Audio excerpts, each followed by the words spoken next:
Le besoin de partager ce que un certain nombre de scientifiques et de médecins avaient analysé depuis 3 ans et avaient besoin de partager en donnant systématiquement les références. Parce que ce qu'on a bien vu, c'est que le débat est très inégal. En fait, pas le débat.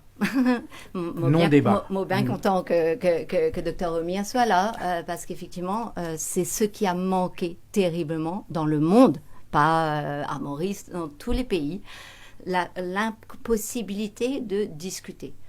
Nul ne détient la vérité, surtout dans quelque chose de inédit, jamais rencontré, bizarre, confronter, réfléchir et échanger. Ça n'a pas eu lieu.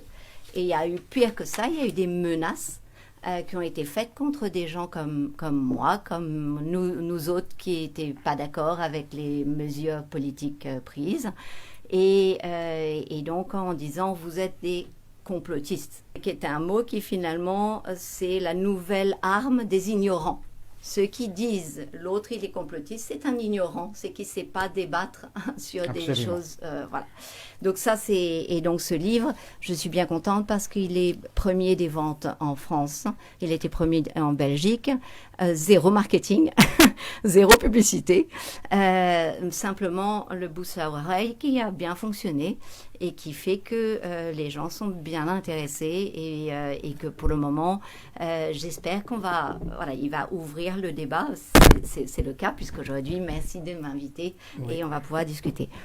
Si je peux revenir sur quelques petites choses que vous avez dites. SARS-CoV, vous êtes venu, donc vous avez dit dans votre historique l'apparition du virus comme si décembre 2019.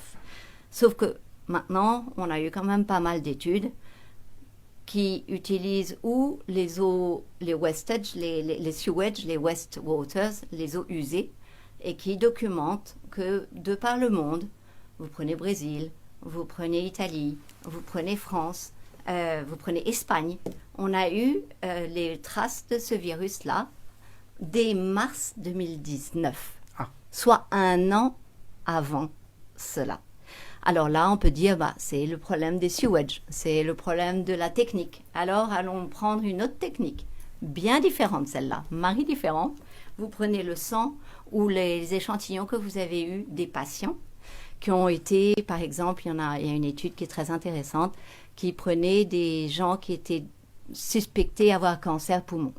Et en fait, vous preniez, ils ont repris et ils ont dit, 11% de ces gens-là, ils avaient rencontré SARS-CoV-2, comme on sait, parce qu'ils avaient les anticorps qui circulaient. Et donc, on a ainsi dans tous les pays, un timeline bien différent, avec à chaque fois des études, des cohortes, donc des publications scientifiques qui ont été publiées dans les différents pays, donc totalement indépendamment, on ne peut pas dire c'est biaisé ou autre, et qui documentent que cette affaire-là, elle tournait depuis longtemps. Pourquoi j'insiste là-dessus ? C'est très important. Ça veut dire que l'immunité naturelle était déjà développée.